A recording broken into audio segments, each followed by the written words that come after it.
आज जो चर्चा है वो हमारी देवगुरु बृहस्पति से संबंधित चर्चा है।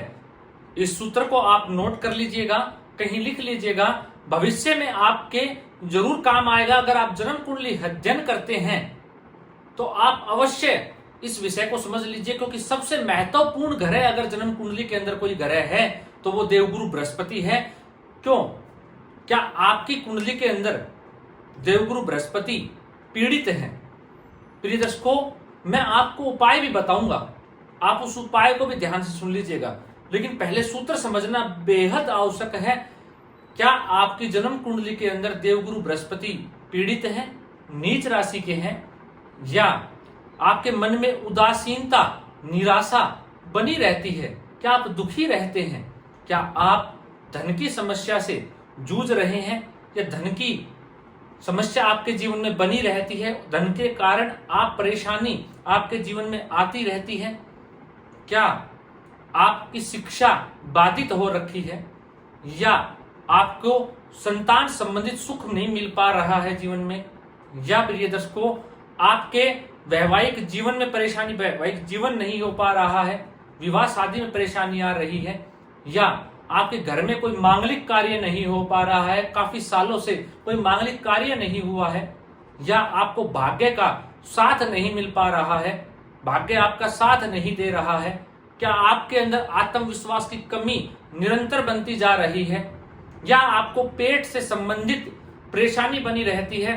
पेट से संबंधित कोई ना कोई रोग आपको आपके जीवन में होता रहता है, या बड़े भाइयों के साथ आपके संबंध मधुर नहीं रह पाते हैं, या आपकी अध्यापक जो शिक्षक थे या शिक्षक हैं जिनके पास आप शिक्षा ग्रहण कर रहे हैं, उनके साथ आपके संबंध ठीक नहीं रह पाते हैं, उनके साथ आपका वाद विवाद जो है वो बन जाता है, या आपके जीवन में निरंतर परेशानी बढ़ती जा रही है?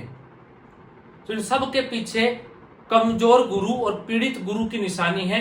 अब ये कब होता है, अब ये जान लीजिए। अब अगर आपकी कुंडली के अंदर देवगुरु बृहस्पति नवमांश में नीच के हैं तो ये चीजें आपके साथ देखने को मिलेगी।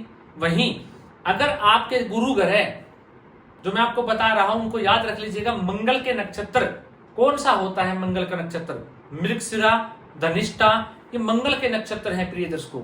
तो जो मंगल के नक्षत्र है जन्म कुंडली के अंदर, अगर मंगल के नक्षत्र में देवगुरु बृहस्पति बैठे हुए हैं तो आपको पेट से संबंधित रोग, मानसिक रोग, पेट में अल्सर जैसी बीमारियों से आपको सामना करना पड़ेगा, और भाग्य का साथ भी आपको जीवन में कम प्राप्त होगा और जूझते रहेंगे। कब? जब मंगल किसी पाप ग्रह से दृष्ट हो, पाप ग्रह के साथ बैठे हो, या मंगल नीच राशि में हो, शनि राहु ग्रह से दृष्ट हो, तब आपको ये जो चीजें मैंने आपको बताई है, इन सब चीजें आपको जीवन काल में देखने को मिलेगी।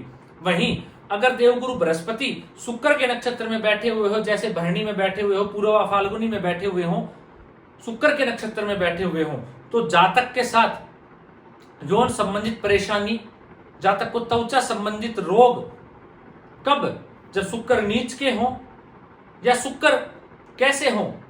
मैंने क्या बताया था? शनि या राहु से दृष्ट हो, तो नीच के हो शुक्र, या शुक्र के ऊपर शनि राहु ग्रह की दृष्टि हो, तब ये सारी चीजें आपको देखने को मिलेगी। जातक को यौन संबंधित, गुद्दा भाग से संबंधित परेशानी जीवन के अंदर, वैवाहिक जीवन में ऐसे जातक को समस्या का सामना करना पड़ता है। ऐसे जातक को पेट से संबंधित रोग, त्वचा से संबंधित रोग उसके जीवन काल के अंदर सदैव बने रहते हैं। वहीं प्रिय दर्शकों, देवगुरु बृहस्पति यदि कुंडली के अंदर राहु के नक्षत्र में बैठे हुए हैं, किसमें बैठे हुए हैं? राहु के नक्षत्र में, आद्रा, स्वाति, शतभिखा जैसे इन तीनों नक्षत्र में है, राहु के नक्षत्र है। हर ग्रह के 3 नक्षत्र होते हैं प्रिय दर्शकों। जैसे मंगल के 3 नक्षत्र हैं, वैसे शुक्र के, वैसे ही राहु के 3 नक्षत्रों में मैंने क्या कहा? मंगल के नक्षत्र, शुक्र के नक्षत्र और राहु के, और ये तीनों ग्रह नीच राशि में बैठे हुए हों और शनि या राहु से दृष्ट हो, तो आपको ये सारी चीजें देखने को मिलेगी।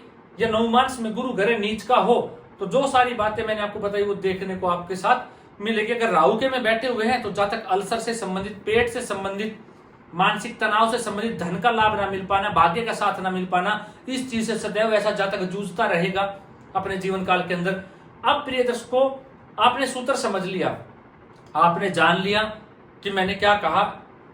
अब अगर ये परेशानी है और आपकी कुंडली में हिनी भाव में राहु बैठे, गुरु बैठे हुए हैं, और इसी तरीके से जिनकी नक्षत्र में गुरु बैठे हैं उनके भाव स्वामी पति पीड़ित हैं तो क्या करें।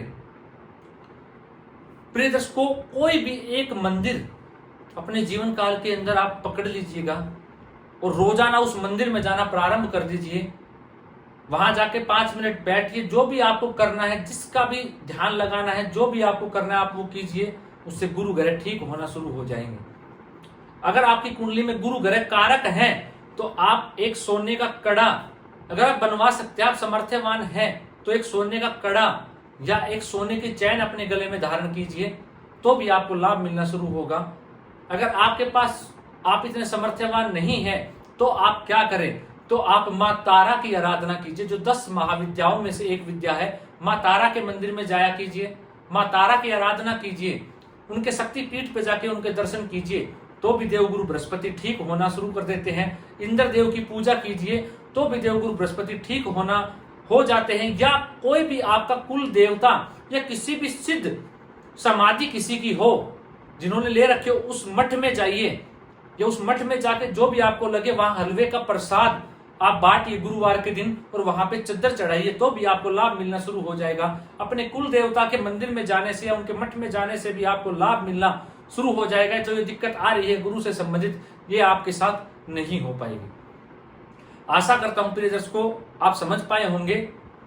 जो कार्यक्रम मैंने आज आपके लिए बनाया है ये थोड़ा नए दर्शकों के लिए थोड़ा सा मुश्किल हो सकता है कि नक्षत्र में कैसे देखे और कैसे घरों को समझे, लेकिन आप मेरे साथ जुड़े हुए हैं, पुराने दर्शक हैं तो आपको सभी बातें भली बातें याद है और आप सब चीजें जानते भी हैं। प्रिय दर्शकों आज के लिए इतना ही, इजाजत दीजिए, मुझे मिलता हूं कोई नया अद्भुत कार्यक्रम लेकर। नमस्कार।